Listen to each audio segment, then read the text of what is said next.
The battle can be described as extremely fierce. As soon as the two groups meet, blood is spilled. Both sides are fighting to the death. Some people have their hands wrapped in sharp razors.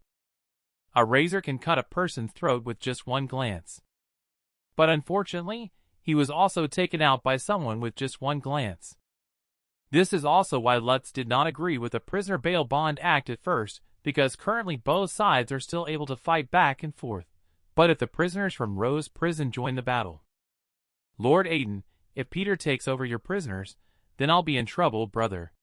Upon hearing this, Aiden just coldly snorted. Don't play this game with me. After the heretical judgment bureau was established on the backs of the poor, how much money you make is none of my concern, because that is your territory. The same employment, prisoners will undoubtedly go to the highest bidder. It has nothing to do with you. If you even touch my rice bowl, then I think there is no need for cooperation. Upon hearing this, Lutz could only respond with a forced laugh and said, Okay, it's good to know each other's bottom line. The large parade outside is still ongoing. Generally, the battle will last until the midnight bell tolls, or if one side is clearly defeated and retreats. However, once a retreat happens, it means that the congressman on one's own territory will be threatened by the other party. Lutz does not currently have enough congressmen under his control to pass the Prisoner Bail Bond Act all at once. Therefore, he must win today.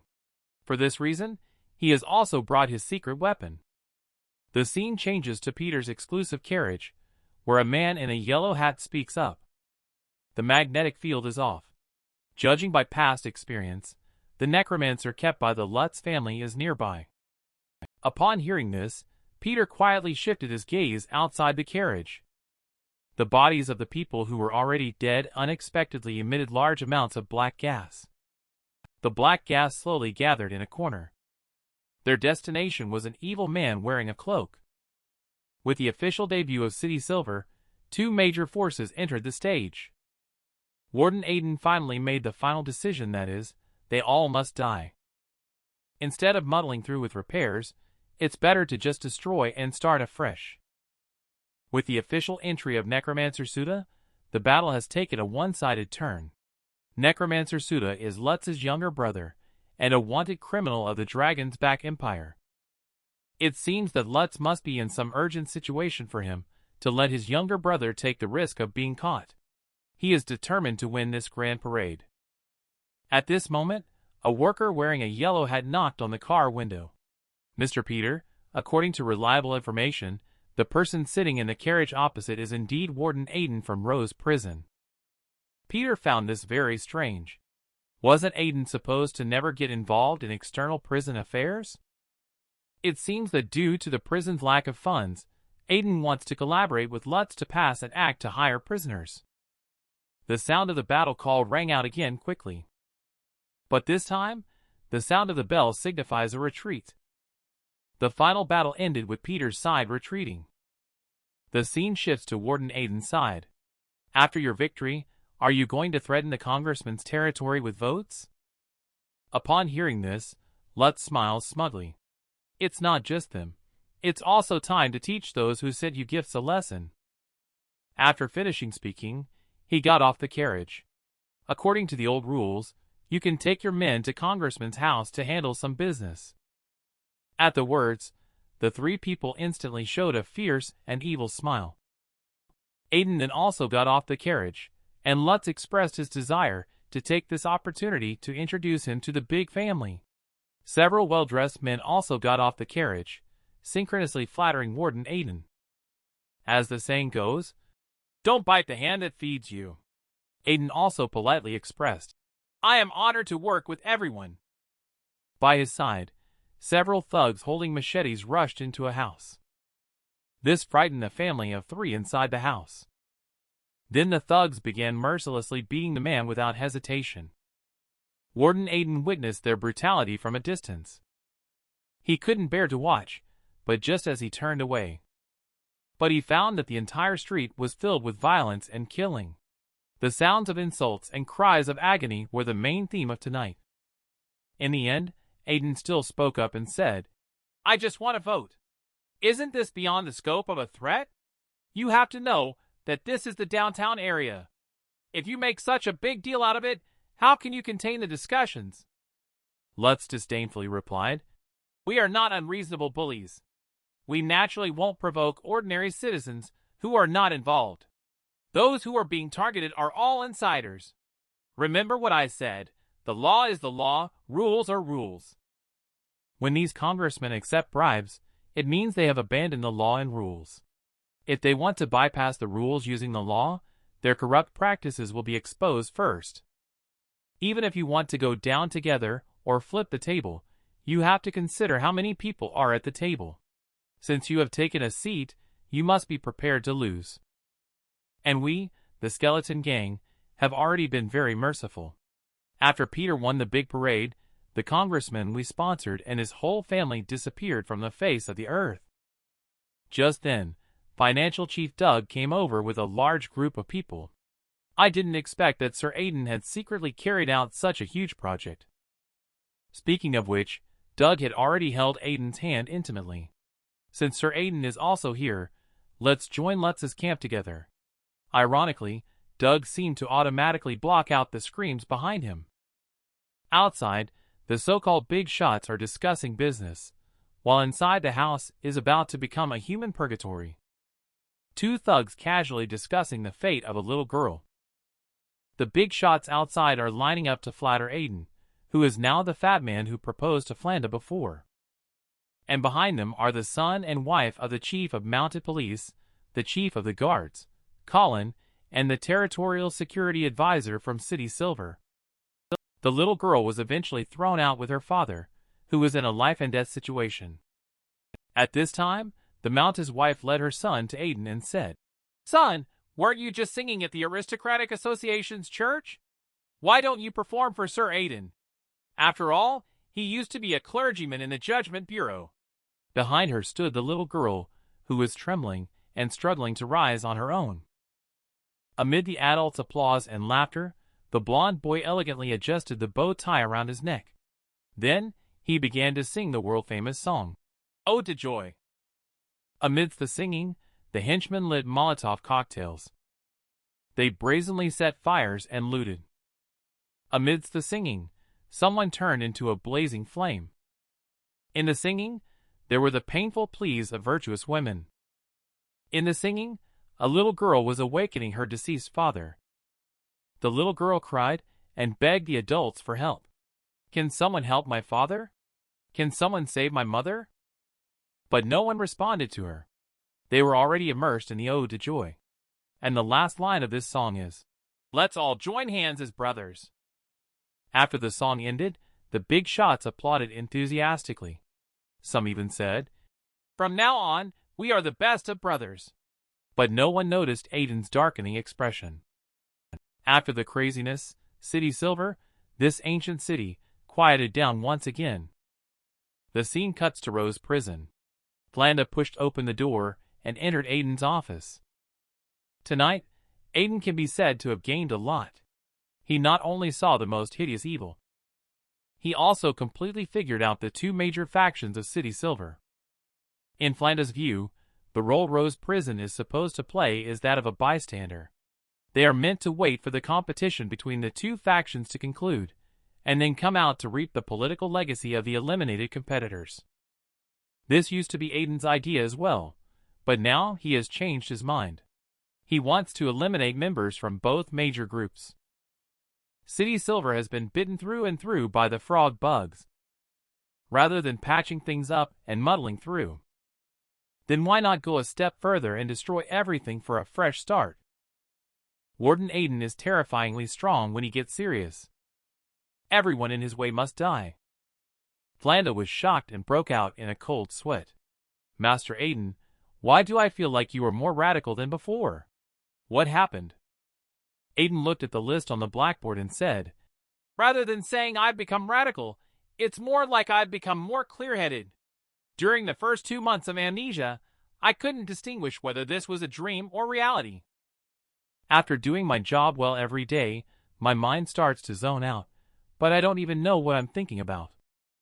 But the unrest caused by the Ant Queen completely woke me up, and I started to observe the prison and the world seriously for the first time. I saw the horror of power in just a casual mention of embezzlement. Everyone in the prison has to risk their lives to fight for that glimmer of hope. I saw the prison guards bleeding and tears streaming down their faces. They use their meager income to support their families. They dare not lose their jobs even if they are disabled. It was not until then that I suddenly realized that this is the real world, and the people around me are all flesh and blood. The matter needs someone in my position to deal with it, otherwise the problem will always be there. As long as I control all the congressmen, I can provide benefits to the prison guards and upgrade their equipment.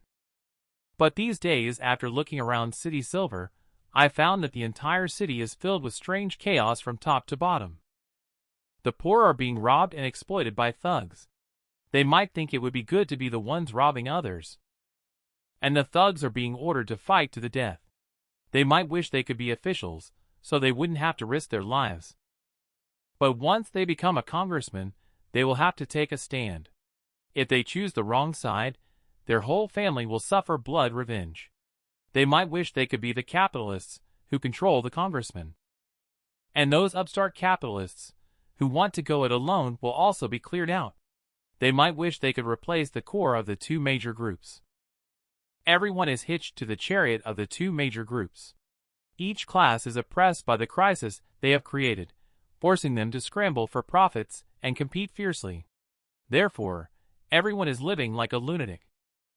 The root of the problem must be destroyed. If I don't eliminate them all and still maintain a cooperative relationship, it would actually be detrimental in the long run. Emulating corrupt prison guards will quickly spread the atmosphere of bribery and corruption. Soon, the whole prison will be penetrated like a sieve. Wouldn't that be doing harm with good intentions? At this point, Flanda couldn't help but speak up and say, "With so many people and forces in those two groups, how should we go about dealing with them?" You don't need to overestimate them. The more someone cares about something, the more they will say. Lutz's most repeated word is discipline. One of them is not allowing the assassination of important figures from both sides, namely the key figures sitting in the carriage. Because of this rule, the slaughter game will continue indefinitely. In their eyes, the people who were killed are no different from wild dogs dead on the roadside. The whole massacre was just a show in the arena, and they themselves were like indifferent gamblers. Therefore, our strategic goal is very clear: find their own people to break the rules. Think about it carefully. Being killed by a stray dog in front of everyone. The rules that maintain their harmony have been shattered. The illusion of superiority collapsed in an instant. At this moment, Flanda raised questions again. However, for ordinary people, shouldn't everyone engage in peaceful negotiations to prevent the situation from worsening after such a terrible incident occurred? Aiden has long thought about this. You are right, but unfortunately, they are no longer ordinary people. Their personalities have already begun to show defects. Now is the time when only one of the two groups can survive. They both know that once the other gains control of the Heretical Judgment Bureau's territory, their wealth and power will quickly decline. But no one knows what the other will do after their decline. And killing spectators will lead them to think of the worst outcomes, hitting their weaknesses. If one loses their current status in the future, how should they survive? You should know that these people do not have the survival skills and experience of ordinary people. So the answer is simple: to transition from being the one manipulating others' destinies to becoming the one being manipulated. Think about the bad things you have done when in a high position. When roles are reversed, it will feel like being in that situation yourself. If you demote yourself to be a foot soldier in the battlefield, no one can guarantee that you won't be stabbed in the belly by someone else. If you are demoted to a congressman and your wife and daughter are being raped, how can you stop it? If demoted to a small businessman and suddenly set on fire at night, should you jump out of the window or remind yourself not to sleep too deeply at night? We just need to give a quick reminder. Those arrogant acts they have done will all come flooding back like spring water, and only then will they suddenly awaken to the fact that what they have done is called sin. So the war between the two major groups can only be won by any means necessary to win. Even if they have already wet their pants in fear. Even if their tears and snot have smeared their faces, they must bite the bullet and kill the enemy's key personnel. Those who break the rules may face retaliation, but losing their status will definitely lead to their demise. The so-called strategic purpose is not revenge, but to instill fear targeting character flaws. By overwhelming the fear after the demotion of status with the unknown fear, I want them to fight for their last breath. After the words fell, the whole office fell into silence. After a long time, Flanda spoke up and said, "You are actually not a major villain. The gods must be protecting us." The time has come to the early morning of the second day. Unusual sounds are heard on the streets of City Silver. Extra, extra. Parliament has unanimously passed the Prisoner Bail Bond Act. At the same time, Rose Prison also welcomed a luxurious carriage. A moment later, in Warden Aiden's office, he said, "At first, I was surprised how Act got full approval. It must have been on your orders. What brings you here so early, Mr. Peter?" Sitting across from Aiden, the well-known Peter solemnly said, "I'm visiting late. What benefits did Lutz give you?" "Report it." Aiden naturally did not take the bait. He expressed that he is a public official, so how could he accept any benefits? "Sir Aiden, since we are all players at the card table, let's skip the pretense. But I have a good proposal for you. After the Judgment Bureau lands in the slums, that area will surely experience rapid development. So, that place will need a congressman to govern. I can have you nominated. You can appoint whoever you want." Upon hearing this, Aiden finally began to consider the offer. "So what is it that you want to gain from me?" "I need fairness. I don't know the extent of your relationship with Lutz, but the prisoners you lease to me cannot be weaker than his." This is undoubtedly Warden Aiden's most embarrassing moment. Because Junior Dragon Woman unexpectedly wants to take the initiative to offer herself to him. The story has to start from 2.5 hours ago. Mithril mining boss Peter took the initiative to approach Warden Aiden with the aim of requesting fairness in hiring prisoners. I know that Rose Prison is currently short of money, so I had my own camp's congressman also vote in favor, even though it's a bit late. But I am not your enemy. After I went over Lutz, can I transfer the appointment power of the poor congressman to you? Does Lutz have the courage to cut flesh for you? At this point, Aiden spoke up, saying, "Are you saying that the poor do not have a congressman now? Of course not. If there were a congressman there, wouldn't the poor inside the poorhouse be protected by the law?" In other words, after appointing a congressman there, those poor people would become formal citizens, right? Just then, the boss of Silver Real Estate, Kato, spoke up, saying that after the heretical Judgment Bureau is established there, the land price will definitely rise. So we need to drive out the poor people living there to the forbidden area, and then develop the property for sale. You should know that this is a huge business opportunity. As long as I attract some investments in the capital of the empire, and get Kato's real estate company listed, you will understand what it means to make money easily. The speaker is Simon, the boss of Silver Securities. At this time, Aiden raised a question. Have you all already sorted out the distribution of benefits? But you lost the big parade last night. Moreover, you are demanding fair distribution for the prisoners. I think it's hard to predict the outcome of the future matches. Upon hearing this, Peter revealed a cold smile. Wasn't it because we chose to withdraw when we saw you yesterday, Lutz? I never even bothered to look at that dog. Do you know why he has a gold tooth? Because his original teeth were smashed by me. He used to be just a low-level thug. He didn't even know me and dared to rob. I want him to win so he can succeed, but don't think he can accomplish anything significant. But it must be said that this kid does have some luck. First, his long-lost younger brother, Suda, returned after many years, but to his surprise, his younger brother had turned into a necromancer. He directly helped Lutz remove all obstacles and became the alpha of the skeleton gang. Next is that the mounted police are interested in supporting the skeleton gang. They helped Lutz detain Camilla and successfully overthrew the Blood Gang. In this situation, even a pig would know how to make money. As soon as the words fell, Aiden asked again, "I have 2 questions for the necromancer. Isn't he wanted within the Empire? Why hasn't Suda been arrested yet?" "Because the Silver Duke doesn't allow it. He allowed me to handle the necromancer privately, but without causing a big disturbance. So I guess they must have some kind of deal. But the Silver Duke is the lord of this area. As long as you still want to stay in City Silver, don't ask too much."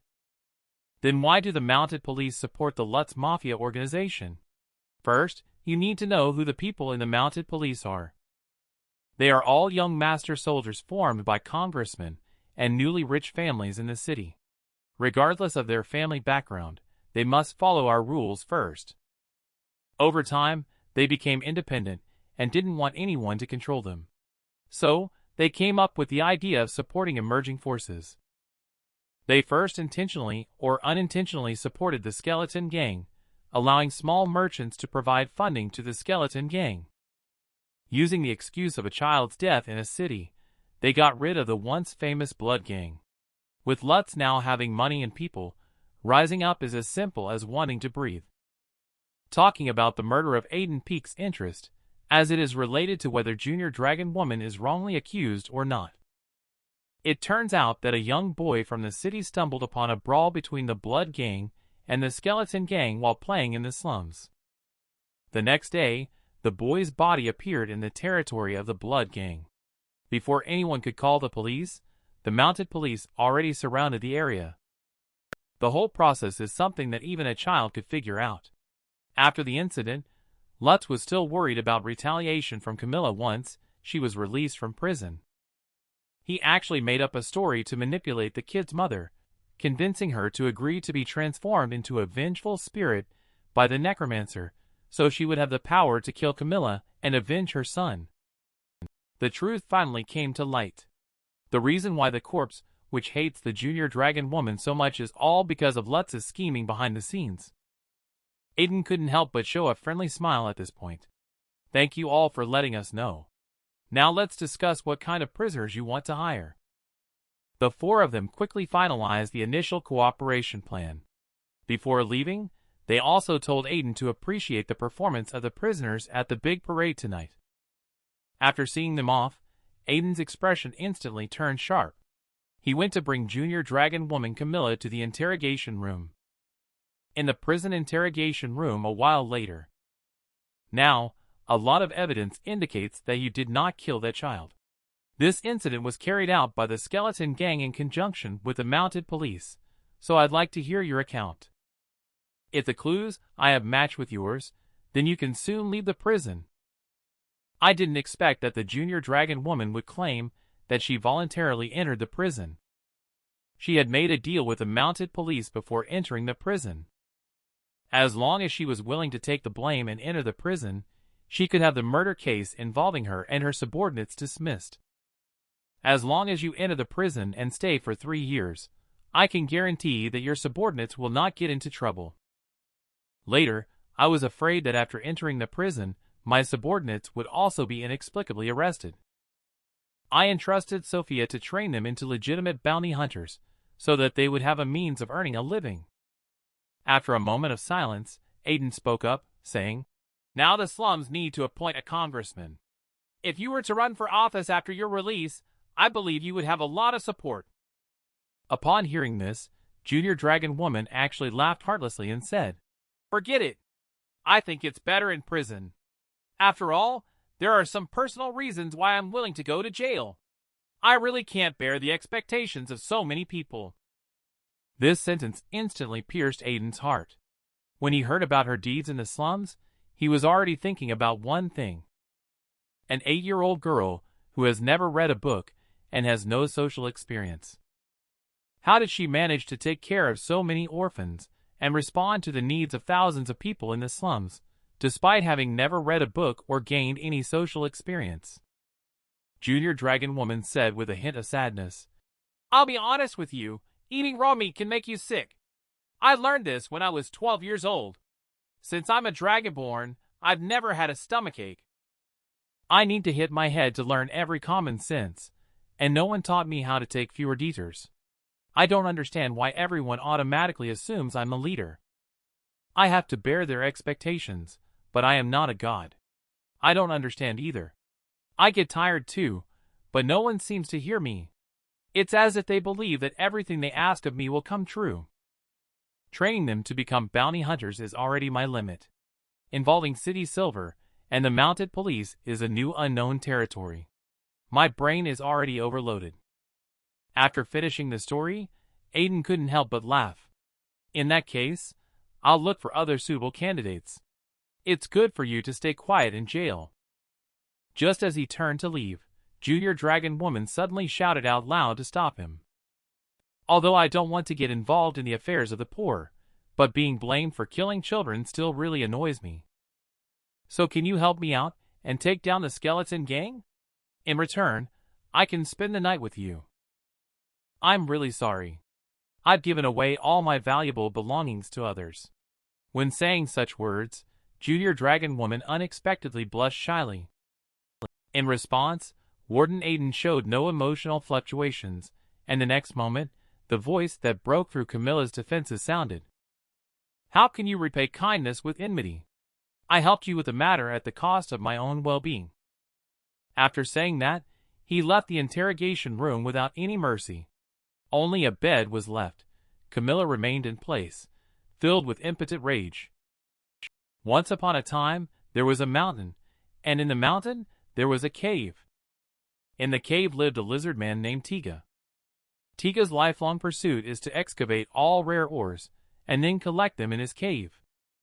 On this clear morning, Tiga, as usual, was washing up in front of the cave.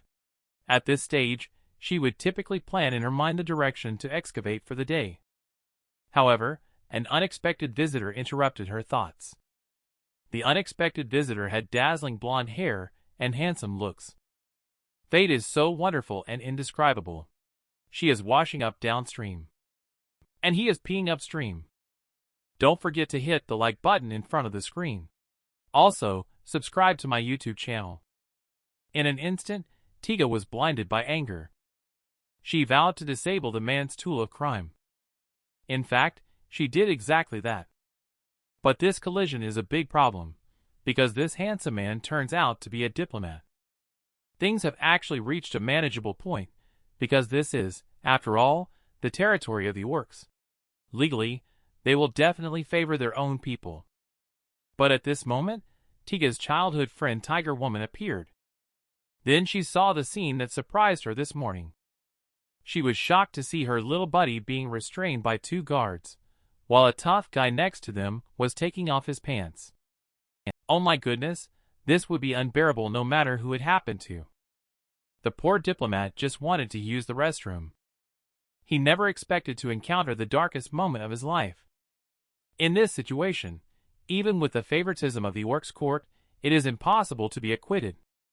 Poor Tiga and Tiger Woman were sentenced to 20 years in prison, and were sent to the highest level women's prison, Rose Prison, under the jurisdiction of Aiden. In prison, Tiga still did not behave well. Soon, she became a troublemaker in the prison. She even joined the rioting group. Is it because she disagreed with the verdict, or is it because she inherently hates humanity? If you think so, you are completely wrong. She simply forgot to lock the door when she left. Tiga is always thinking about her stone. She is very afraid that a thief or a naughty child might steal her precious stone. My goodness, that is Tiga's lifelong effort.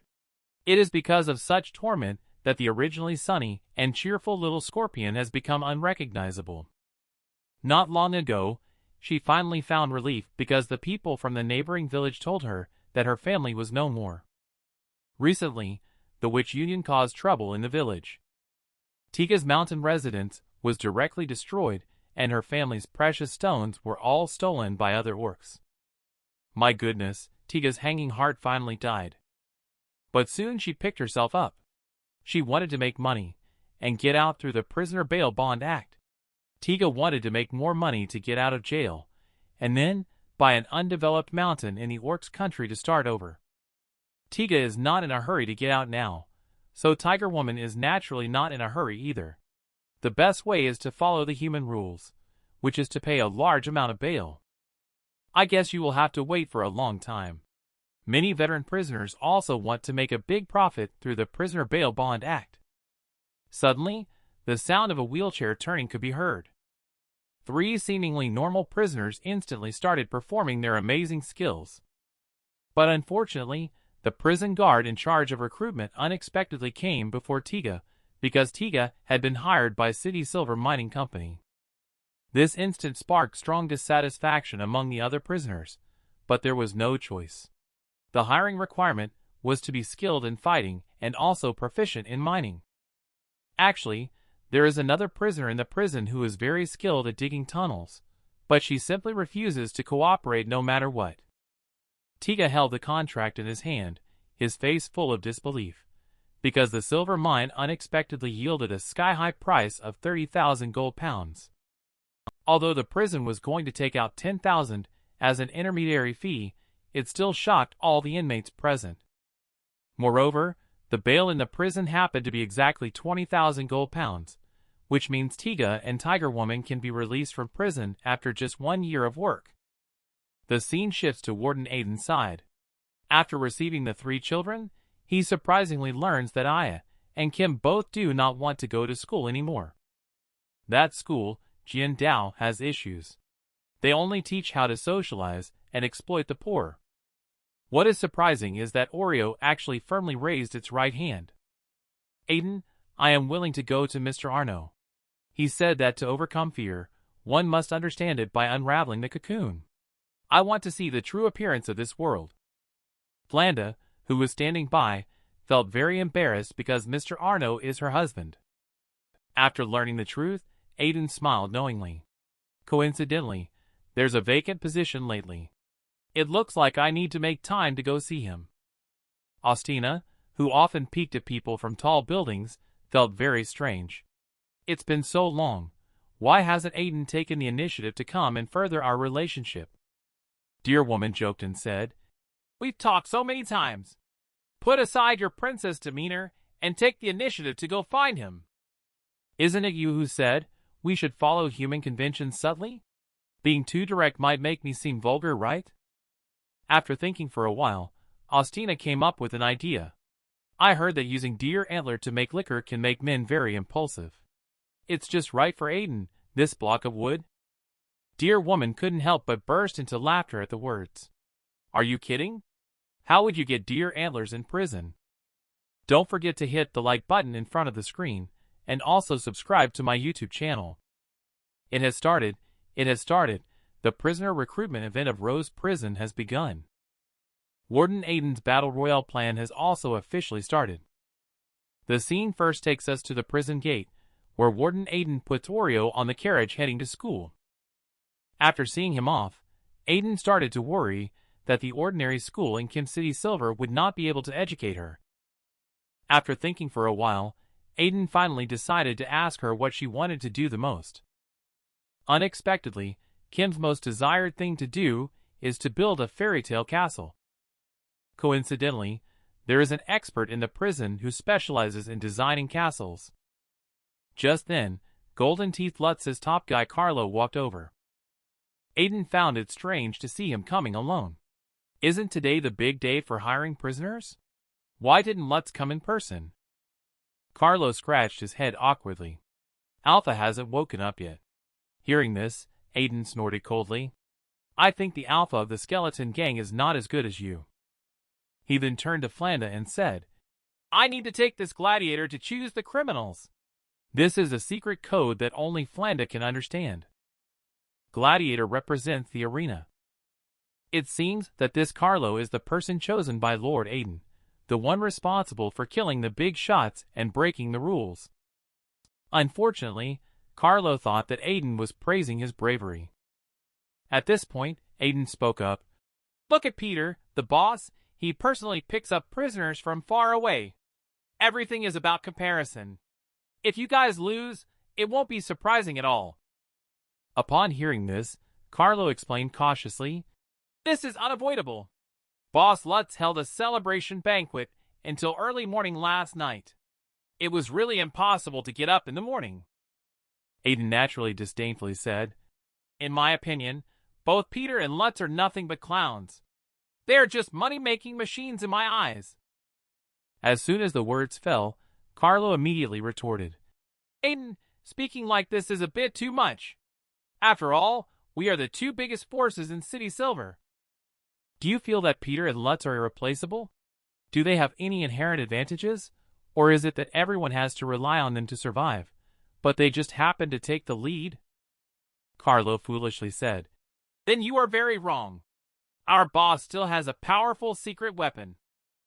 Aiden was very disdainful about this. The prison is not lacking in powerful inmates. He did not even pay attention to a small necromancer. With a sharp whistle sounding, a large group of anxious hired inmates rushed out of the cafeteria.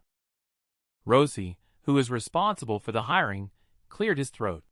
"Respected sir, may I introduce the first prisoner to you?"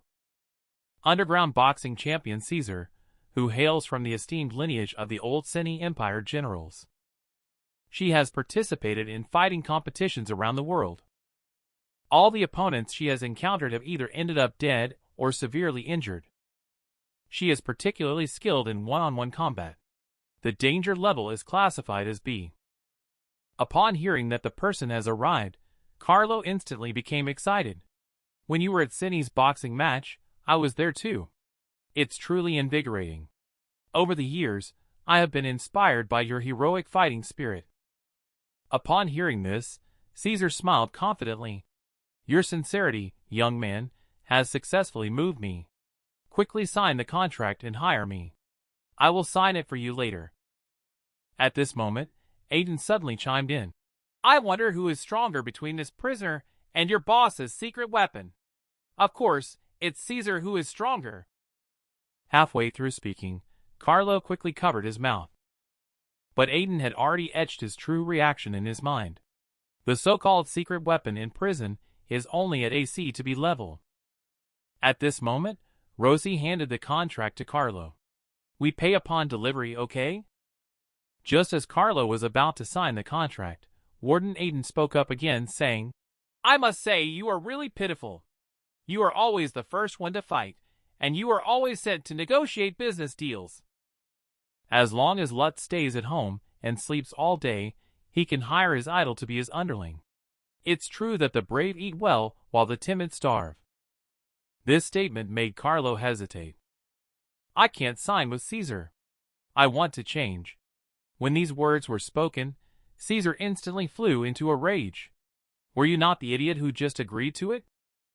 Next up is Magic Breaker Butcher Klain. She is a monster created by the Mage Tower of the Gistas Empire, operated by a plant-based girl with a Magic Breaker Butcher spirit. Klain has the ability to be immune to conventional magic and pain. The mage is helpless against her, and the tactic of an eye for an eye makes even close combat experts fearful. Danger level is B+. Carlo the prisoner is a bit dissatisfied. This guy looks short and skinny. Can he really fight? Upon hearing this, Klain was furious and started cursing. "Who are you, you little rascal, talking to? I swear in the name of God, I will definitely kick your ass into a sieve." Just one word from Klain was enough to startle Carlo, because Klain's voice was as rough and tough as a pirate captain's. "You silly donkey, can't you see that my vocal cords have been cut? Enough talk, Rosie, show him some skills." Upon hearing this, Rosie actually chuckled and pulled out a revolver. The next moment, she decisively aimed the hammer at Klain and pulled the trigger. Then an unbelievable scene unfolded before Carlo's eyes. Klain actually caught the bullet with his mouth. "If you want to find someone to hurt, then I am a professional. I can customize cutting into as many pieces as you want." Carlo was scared by her crazy behavior. Mr. Aiden must not be able to handle it.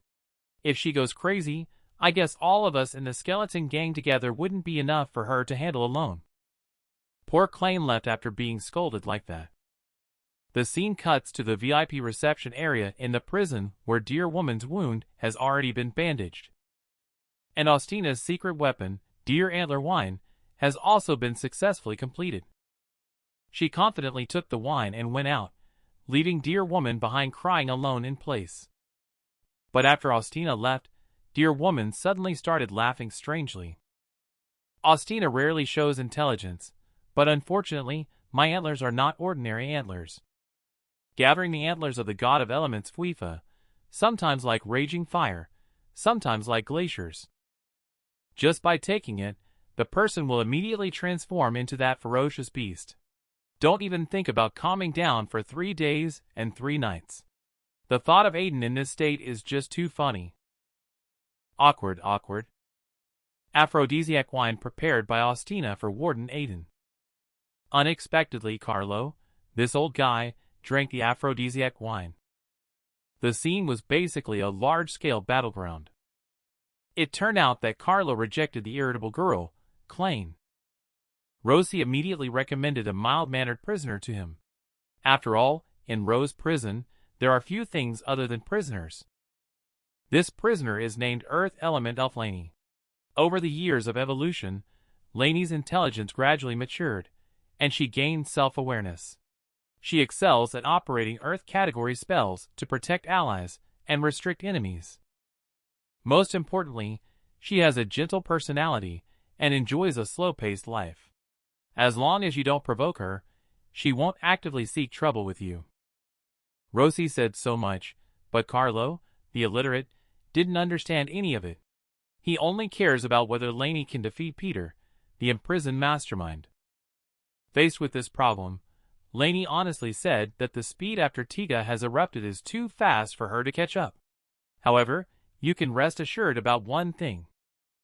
After saying that, she extended her right hand and started to perform earth magic. The next moment, the place where everyone was actually started shaking wildly. She actually created an earthquake using magic.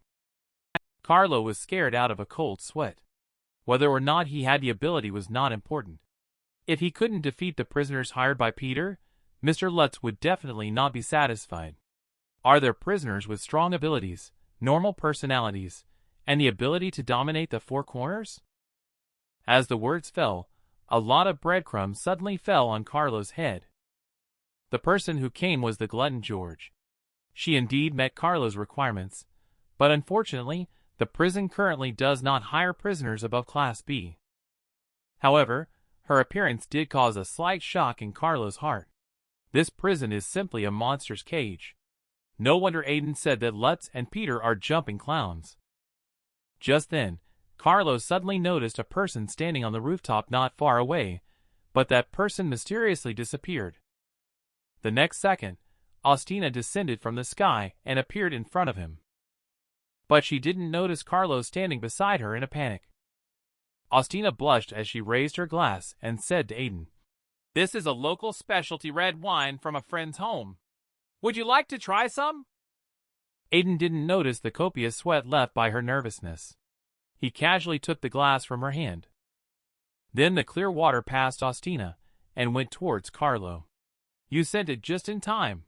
The guest had been wandering around the prison for a long time without being offered any tea. This is very appropriate. Upon hearing this, Ostina hurriedly spoke. "Won't you taste it yourself?" Aiden asked in confusion. "Is this wine special, or is it specifically prepared for me?" Unperturbed, Ostina quickly raised her hands and said, "It's nothing special at all. I have plenty more over there."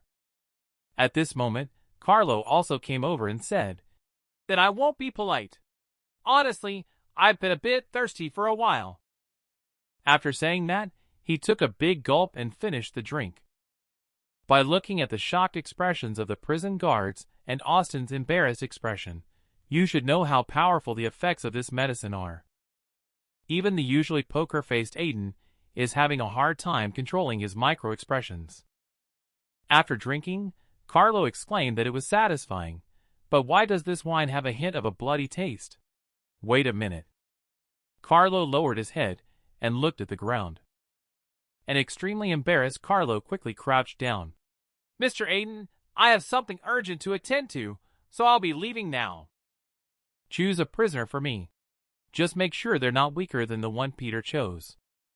Ostina smiled politely and said, "I have something to attend to, so I'll take my leave now." After saying that, she left without looking back. After a while, Rosie spoke up. "Why not give this opportunity to Lady Laney instead, Your Excellency Aiden? I don't understand why such a kind person like her would be jailed."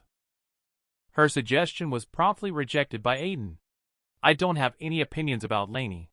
It's just that the rented prisoners are prone to fighting and bloodshed. Besides, I have already chosen Carlo in my heart. That means Tiger Woman Philly are the only two attendants standing. They won't kill each other on opposite sides. And it won't be long before the employers of the prisoners swarm in. If there are suitable jobs for Laney, I will prioritize arranging it for her. Now go and call Tiger Woman Philly to my office. I have something to instruct her." Austina in the VIP lounge on the other side truthfully told Dear Woman what happened. Dear Woman, upon hearing this, flew into a rage and said, "I have a deer antler here. I'll make a drink with it and make him drink it."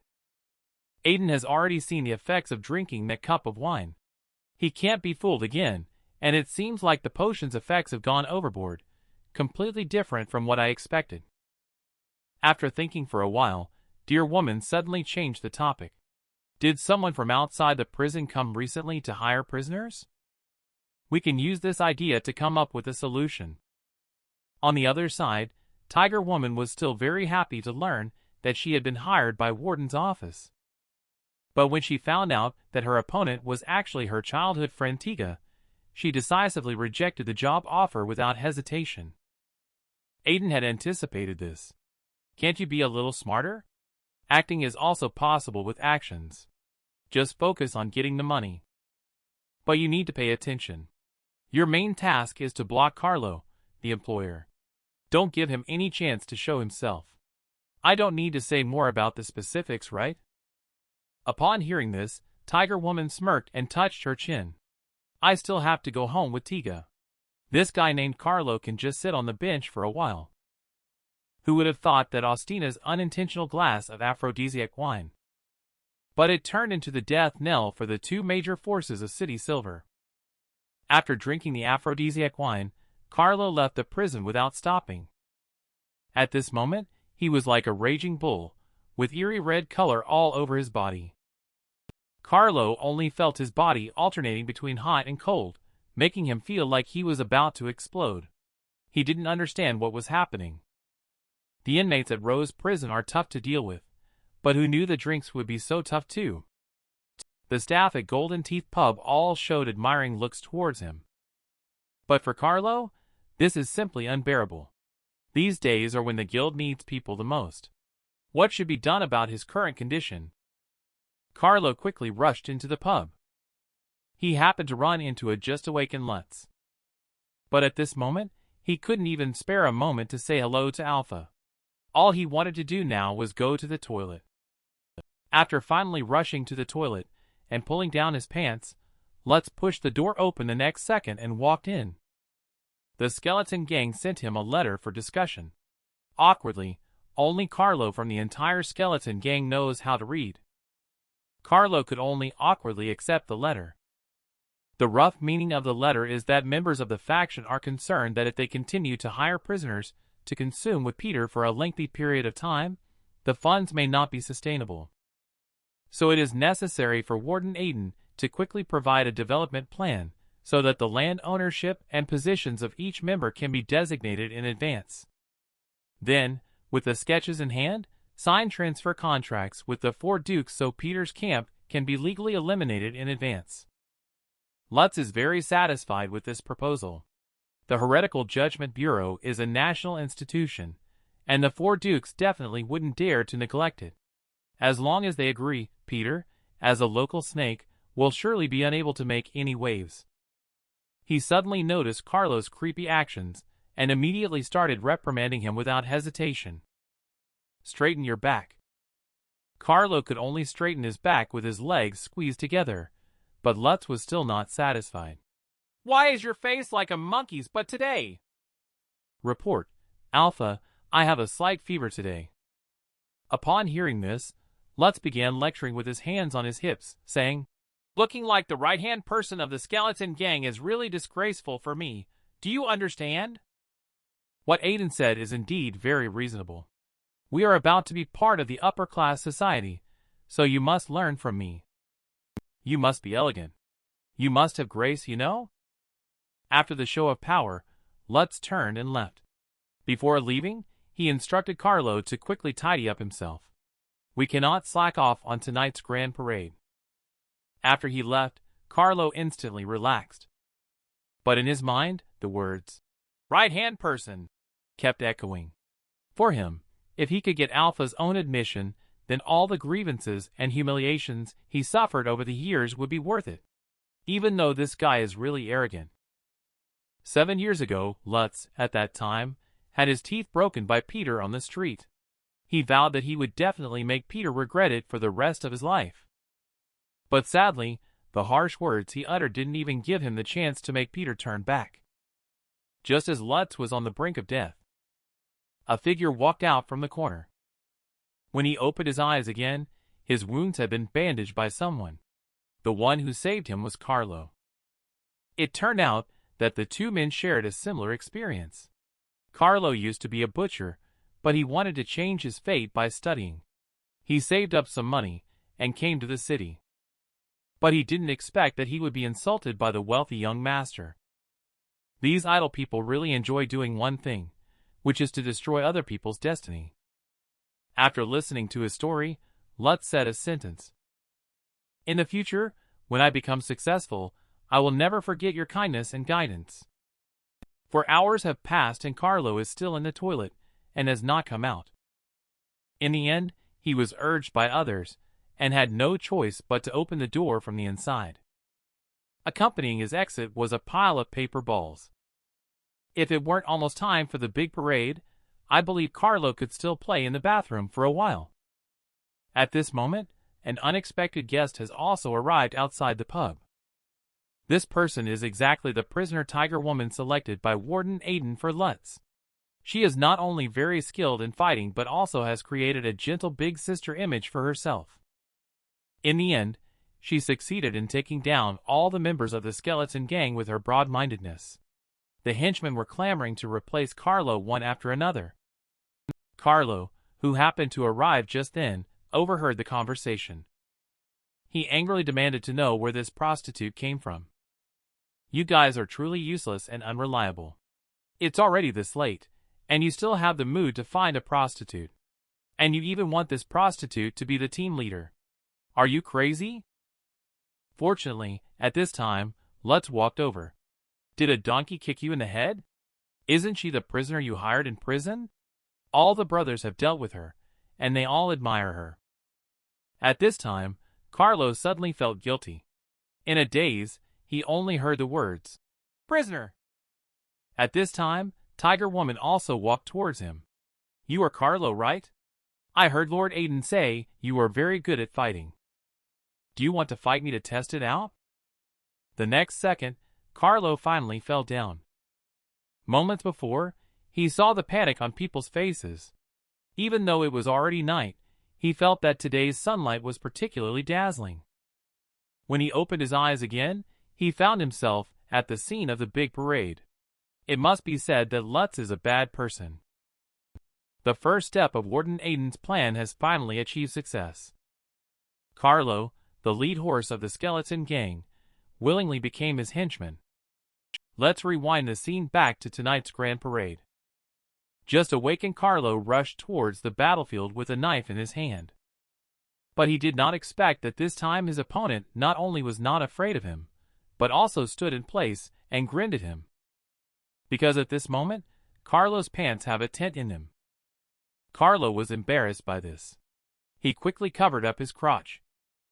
The next second, a pickaxe stabbed into his body. Fortunately, the other members of the skeleton gang arrived in time, and Carlo was also dragged down due to serious injuries. Originally thought the matter would end here. But unexpectedly, the wife of the chief of the mounted police spoke out to Lutz. Is your family's right-hand person planning to stab the other with his crotch? Upon hearing this, Lutz coughed awkwardly twice. Lutz thought he needed to quickly shift the focus, so he showed everyone his outfit for the day. Before he could even introduce himself, someone came up and started wildly flattering him. Shortly afterwards, Lutz proudly showed off his newly acquired Ring of the Benevolent. Doug exclaimed at the sight, stating that these 5 rings were symbols of benevolence, uprightness, propriety, wisdom, and trustworthiness. But Mr. Lutz, you must be careful. The ring of the benevolent must not be stained with blood, or it will bring bad luck to the wearer. Just as the bosses were chatting happily, a pile of random rocks suddenly flew over from a distance. In just a blink of an eye, a random rock flew in front of Carlo. Carlo instinctively dodged aside directly. He only realized he was in big trouble after dodging away, because standing behind him was his boss, Lutz. Fortunately, at a critical moment, a pair of furry hands caught the flying rocks. The person who made the move is none other than Tiger Woman, who was hired from the prison. She then used her agile skills to block all the flying rocks for the bosses. No comparison, no harm. Carlo instantly became the target of criticism. The wife of the mounted police director angrily said, "Are you here to make jokes, you old rogue? Alpha is right behind you. When something happens, you actually dodge first. Being the right-hand person of the skeleton gang at your age and still running around with your pants up, claiming to be someone important, make everyone sick standing next to you." These words have successfully angered Lutz. He does not allow anyone to speak ill of his subordinates. So, in anger, he stated that Carlo is not the right-hand person of the skeleton gang and will never inherit his skeleton gang. Upon hearing this, Carlo was instantly disappointed to the core. He could not accept that he was so easily cast aside. So he quickly grabbed Lutz's clothes, wanting to explain to him, but Lutz didn't want to listen at all. Instead, he saw that his own clothes had been dirted. Carlo, feeling unwilling to accept this, brought up the past again. "Back then, I was the one who saved you when you were nearly dead. Have you forgotten all about it?" Lutz, who could no longer bear it, gave him a big slap in the face. The powerful force threw Carlo out, then Lutz warned him not to talk nonsense anymore. "Don't think about becoming the right-hand person anymore. You, a disgraceful guy, are not worthy. The ring of the benevolent, which should not be stained with blood at this moment, is now stained with blood." Other bosses all sent their congratulations as they saw it. Congratulations to Boss Lutz for finally getting rid of this old rogue. Let's step into a civilized society together now. Poor Carlo was mercilessly abandoned like this. Before he fell into a coma, he remembered what Warden Aiden had said to him. "You are really pitiful. When it comes to fighting, you should go fight. When it comes to negotiating for benefits, you should handle it. He just needs to stay home and get a good night's sleep." After the parade ended, Warden Aiden called the 2 hired prisoners into his office. Aiden wants to figure out the strengths of the 2 major factions through the 2 of them. Tiger Woman told him that there are approximately more than 100 bosses in the Lutz faction. But there are only about a dozen bosses who can chat and laugh freely during the grand parade. According to Tiger Woman's estimate, Lutz has over 20 subordinates and workers in total. Their biggest issue within their camp is the funding. The cost of hiring prisoners is shared among the members. But the cost of hiring one prisoner is nearly equivalent to the annual wages of 300 workers. This has led many small business owners to maintain a pessimistic attitude towards hiring prisoners. In contrast, Mithril Mine owner Peter is incredibly wealthy and has no need to worry about financial issues. The mithril vein at the city's silver mine is said to have dried up, but it's unclear why Peter's mine continues to have stable production. And the boss of Peter's faction only has 3 people, with fewer than 1,500 people under him. Furthermore, Tiga discovered something strange at the mine. Peter has people daily bringing in over 10 tons of fish and meat into the mine shaft. But in reality, there are fewer than 1,000 miners inside. Calculated, each person would need to consume dozens of pounds of food daily. There must be something fishy going on. Upon hearing this, Aiden's face darkened. This is very likely related to Peter's secret weapon. Last time, He showed disdain towards the necromancer.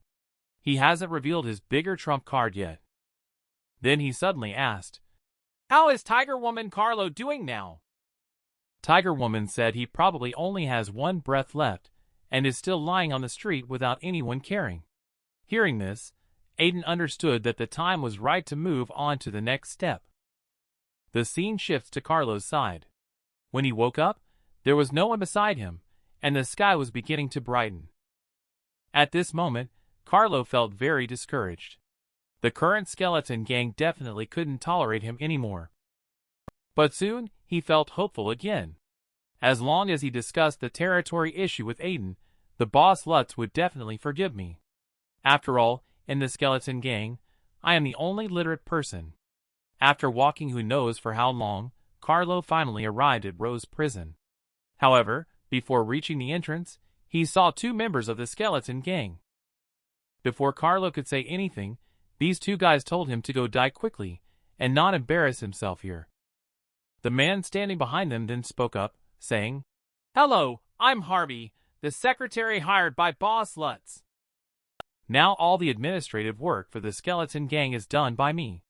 Upon hearing this, Carlo knew that the land deal was off. But he still unwillingly pulled aside one of his buddies and said, "Is the boss really determined to not want me anymore? What should my subordinates do without me leading them?" The man rudely shook off his hand and said, "We've long been sick of you. Who cares about you leading the team?" Then he directly punched Carlo in the face. Carlo, who was seriously injured, had no strength to fight back. He was quickly overwhelmed by the experienced thugs. After a long time, they finally let poor Carlo go. Carlo now has nothing left and, in despair, he just wants to leave this world quickly. But just as he was about to close his eyes, he seemed to see Warden Aiden beckoning to him. When Carlo opened his eyes again, his wounds had been bandaged, and he had been taken into Emerald Pavilion. Emerald Pavilion is not only a place for entertainment, but also retails magic medicine for treatments.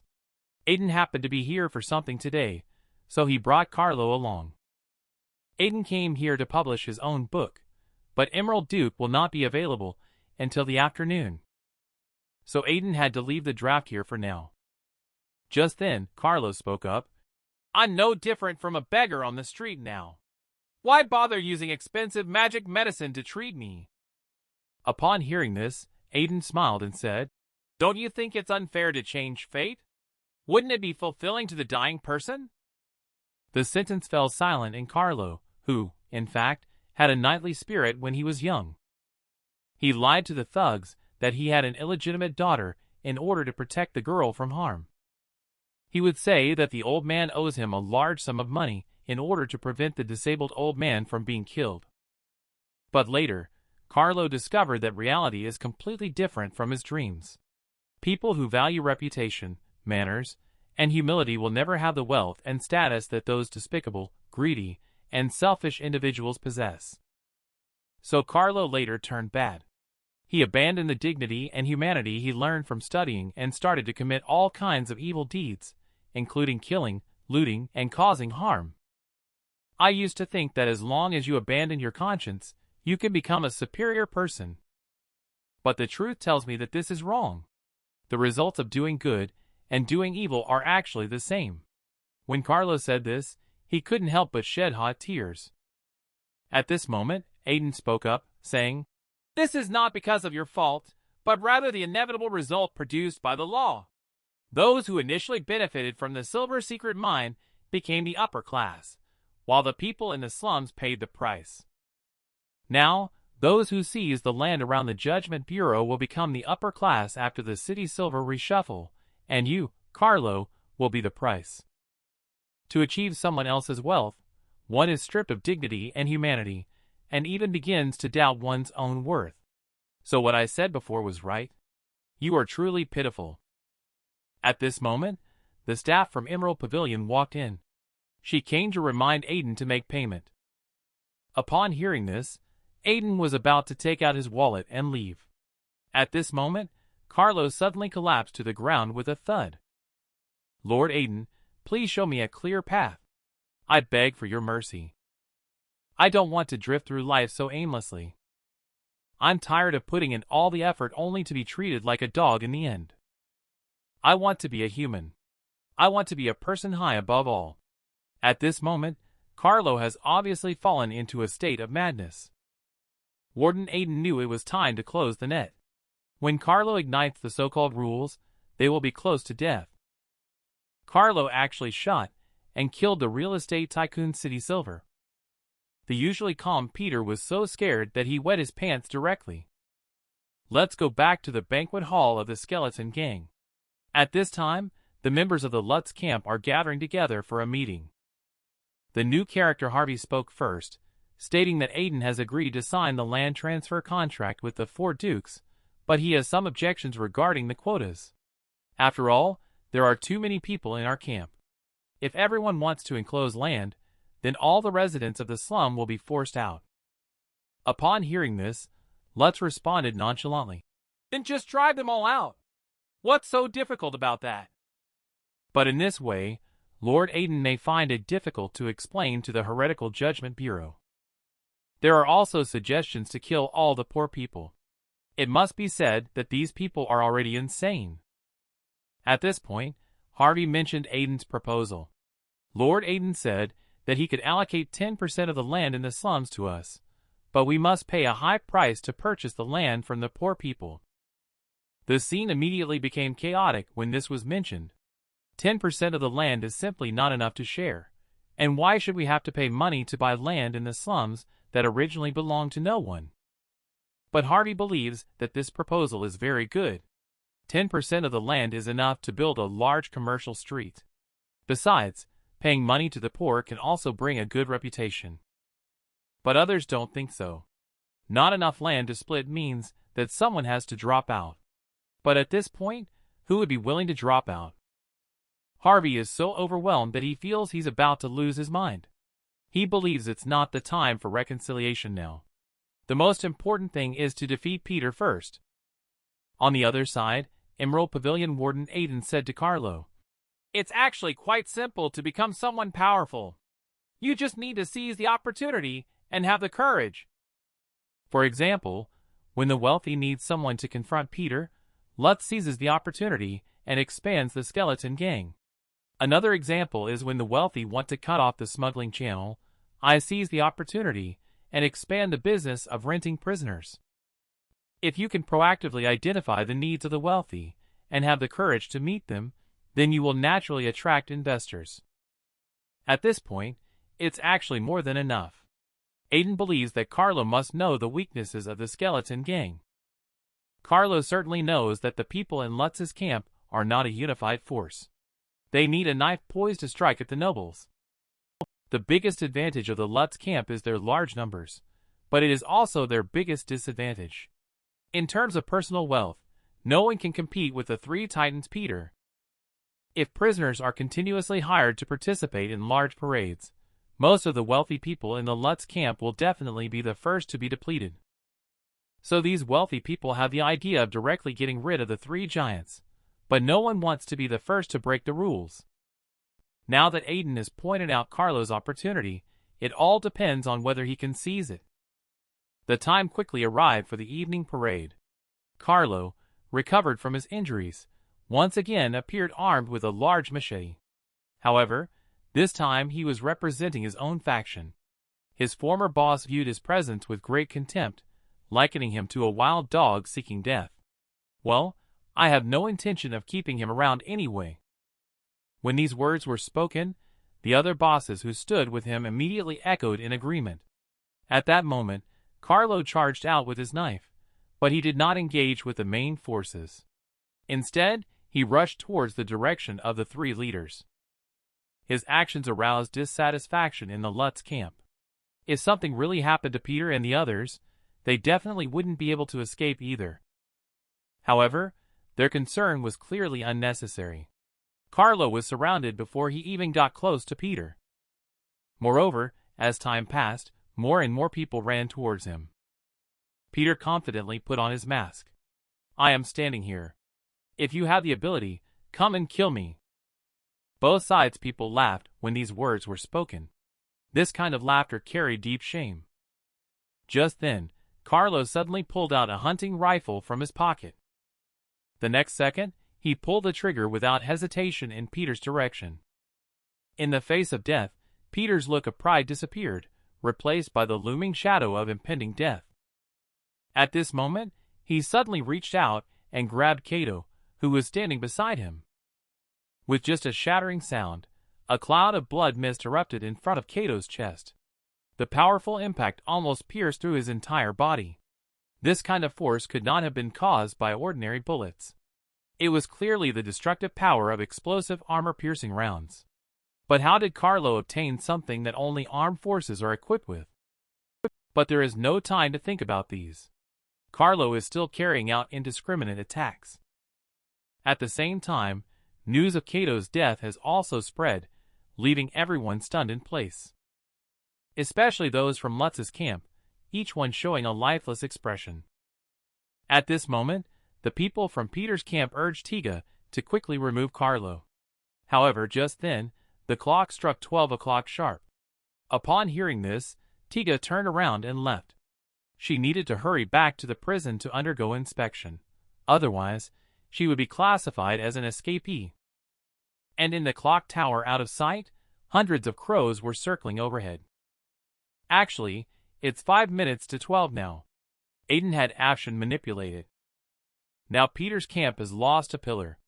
How much they can weaken Lutz's camp depends on Carlo's performance next. With the formal death of real estate tycoon Kato, the pattern of the two main factions in City Silver has also been disrupted by the death of Kato. Let's first focus on the scene where Carlo, after killing Kato, continues his indiscriminate attacks. People from the Lutz camp stood there ashen-faced, knowing that things had spiraled out of control. At that moment, Carlo suddenly stopped his attack and then shouted loudly, "Those whom Lutz dares not to kill, I dare to kill! Lutz is unwilling to divide your land, but I am willing to divide it. You all understand that it is already the shuffling stage. Does having more money guarantee a win? I can only say you are greatly mistaken. The ultimate winner is only those who survive. It is pure bullshit to use money to determine influence. As long as we kill all these elites, we can still divide the land. Those who are willing to believe in me, I will give you land after I have killed the unnecessary people. Those who don't believe in me, just wait for me to visit you one by one." Lutz realized that something was wrong and quickly instructed his subordinates to interrupt Carlo's disrespectful speech. But is it effective? Carlo has already planted a seed of madness in everyone's hearts. This seed is called madness. At this moment, Lutz is still pretending to be calm and stabilizing the situation. At the end of the grand parade, everyone bid farewell and dispersed as friendly as before. But everyone knew that the balance between the two factions had been completely broken. Will the three giants of the Peter Gang, the City Silver's biggest underworld power in 200 years, choose to swallow their pride? The conflict over profit distribution in the Lutz faction has already been torn apart. Is there still a possibility of reconciliation? Carlo, the last surviving seeker of truth, has put everyone on the execution platform with this sentence. Are the people around him allies, or are they wild beasts waiting to devour him alive at the right moment? These questions had not waited for them to ponder deeply, because the rise of the new power is indeed too fast. In just one night, half of the members of the Lutz faction were lost. The lost members actually found Carlo, a small factory owner who despises the nobles to the extreme, on the streets that night and invested in Carlo in an almost retaliatory manner. They used their own factory as a gathering place for Carlo's camp, recruiting enforcers and members of the skeleton gang at triple the price. And they gave everything with only one demand: to kill all those damn nobles. In less than 3 days, Carlo's forces had established a strong foothold in the northern district. Members of the Lutz camp had experienced multiple assassinations and kidnappings, leading to a rapidly decreasing number of members. Throughout this process, the two giants, Peter, had remained silent. Today, Rose Prison was full as soon as it opened its doors, because there had been too many recent deaths. Anyone with some money wanted to hire a private bodyguard. The scene shifts to Warden Aiden's office. The man in front wants to spend 10,000 gold coins to hire a prisoner. He was originally just a humble bread vendor, but recently, the underworld has gone so far as to raid households door to door to raise funds in order to hire more prisoners. Even the city's police cavalry responsible for security, and the guards have taken the lead in raiding households. As for the Empire troops stationed in the city, their behavior is beyond outrageous. These bunch of idiots are only focused on collecting taxes. As long as the taxes are paid in full, no one cares even if you rebel. Upon hearing this, Aiden sighed helplessly. Small vendors, who want to protect themselves don't need to be afraid. In the future, I will send out a large number of D-class prisoners to protect you. The scene then shifted to the cafeteria, where a large wave of prisoners had already received their employment contracts. After Carlo established the knife gang, he immediately hired his former idol, Caesar, at a high cost. And Magic Breaker Butcher Clan also received a hiring contract from a group called Purple Passion Gang. The bandaged creature explained to her that due to Kato being killed a few days ago, his henchmen in the Necktie Gang have now been taken over by the stock tycoon Simon. Then Simon changed the name of the Necktie Gang to Purple Passion Gang, and he also mandated that all members of the gang can only wear lavender shorts and triangular pants. Upon hearing this, Klane's heartbeat suddenly accelerated, and his nose uncontrollably started bleeding. When she learned that the members of the Purple Passion Gang were all 17 or 18-year-old boys, Klane was even more shocked. Just then, two nobles from the Orcs' country walked in. "Dear woman," said proudly, "the prisoner who went out is now employed by our Orcs Princess Ostina. After you go out, paste 100 wedding invitations all over city silver, and you will receive a gold coin. Whether you are leading a team out or helping others to look after the house, call me and report back. If the pasting is not completed, you will be in for a beating when you return." When Dear Woman thought of this, she couldn't help but smirk. She wanted to see how Aiden and Ostina would end up in this situation. On the contrary, Succubus had the opposite reaction. Upon seeing the contents of the wedding invitation, Succubus exploded on the spot. Maddie also exploded along with her, because she had promised Succubus to help her get Aiden. If she failed, it would ruin her reputation in this lifetime. Just then, Klane suddenly walked up to the daydreaming Lainey. Up to now, Aiden has not assigned her any work. This made Klane very angry. Wasn't it said that new work would be prioritized for assignment? Aiden is simply a fraud. On the other side, in Warden Aiden's office, came a middle-aged man with a face full of scars, looking like a pathetic wolf. Aiden recognized him at a glance. He is the father of that poor little girl from the big parade a few days ago. His wife is no longer alive, and their home has been completely looted of all their possessions. Today he is here to hire a powerful prisoner to protect his daughter until she comes of age. Although sympathetic to his situation, Aiden stated that the prison does not support credit. Upon hearing this, the man became emotionally excited and said that he would have money tomorrow, but unfortunately, he won't be able to come tomorrow. At this point, he suddenly coughed up a mouthful of fresh blood. It turns out he had previously purchased a large accidental death insurance policy, and tomorrow someone will come to deliver the money to Rose Prison. As long as I am still alive, those people have an excuse to intrude into my home. I don't want my daughter to live in such an environment forever. Greedy desires are like poison. I can no longer die in peace, so I will trouble you to take care of my daughter, Mr. Aiden. Soon, a guard found Lainey.